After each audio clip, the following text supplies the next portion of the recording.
মানে ভিডিওটাতে যে কোশ্চেনটা দেখতে পাচ্ছ যে এখানে বলা আছে কি এটা একটা ব্লাড রিলেশনশিপের কোশ্চেন, যেটা তোমাদের এসএসসি সিজিএল 2025 এর জন্য ইম্পর্টেন্ট। ঠিক আছে, এসএসসি সিজিএল 2025 এর জন্য এটা ইম্পর্টেন্ট। তো কোশ্চেনটা কি বলছে? কোশ্চেনটা বলছে যে in a certain code language, একটা সার্টেন কোড ল্যাঙ্গুয়েজে কি বলছে, A plus B means A is the mother of B and A minus B means A is the mother of B and A cross B means A is the wife of B and A divided by B means A is the father of B.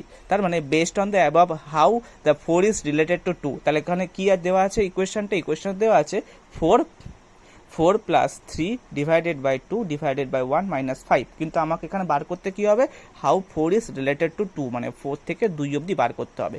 তার মানে তুমি প্রথমে বার করবে 4 plus 3। 4 plus 3 মানে কি? 4 plus 3 মানে হচ্ছে তোমার এখানে দেখো A plus B means A is the mother of B, মানে এ হচ্ছে বি এর মা। তার মানে 4 হচ্ছে তোমার 3 এর মা। ঠিক আছে, 4 হচ্ছে তোমার 3 এর মা। ঠিক আছে, এবার তারপরে তোমাদের কি বলছে, তারপরে আছে হচ্ছে তোমার 4 প্লাস 3 হলে এবার 3 divided by 2।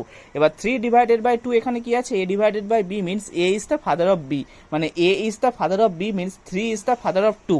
3 is the father of 2 মানে হচ্ছে 3 হচ্ছে তোমার 2 এর বাবা। ঠিক আছে, 3 ইজ দ্য ফাদার অফ 2 আর হচ্ছে এখানে 4 ইজ দ্য মাদার অফ 3। তার মানে এবার 4 তাহলে কিভাবে 2 এর সাথে রিলেট করছে, 2 এর বাবা হচ্ছে 3, তার মা হচ্ছে 4। তার মানে ফাদার্স মাদার। ঠিক আছে, option B is the correct answer, father's mother. কেন কিভাবে হচ্ছে, কারণ হচ্ছে তোমার কিভাবে হচ্ছে 4 2 এর সাথে রিলেট করছে। তার মানে 4 হচ্ছে তোমার হচ্ছে গ্র্যান্ড মানে তোমার হচ্ছে পূর্বপুরুষ, মানে 4 হচ্ছে তোমার 3 এর মা, এটা হচ্ছে তোমার 4 হচ্ছে তোমার 3 এর মাদার আর 3 হচ্ছে তোমার 2 এর ফাদার। তার মানে 2 এর বাবা এর মা হচ্ছে 4, তাই জন্য হচ্ছে তোমার রিলেশনটা কি 4 এর সাথে 2 কিভাবে রিলেটেড হচ্ছে ফাদার্স মাদার। আশা করি তোমাদের কোশ্চেনটা ক্লিয়ার হয়েছে। তো এরকম ভিডিও পেতে হলে এসএসসি সিজিএল রিলেটেড এরকম ইম্পর্টেন্ট টাইপ তোমাদের ভিডিও পেতে হলে চ্যানেলটিকে সাবস্ক্রাইব করো এবং দেখা হবে তোমাদের সাথে নেক্সট ভিডিওতে।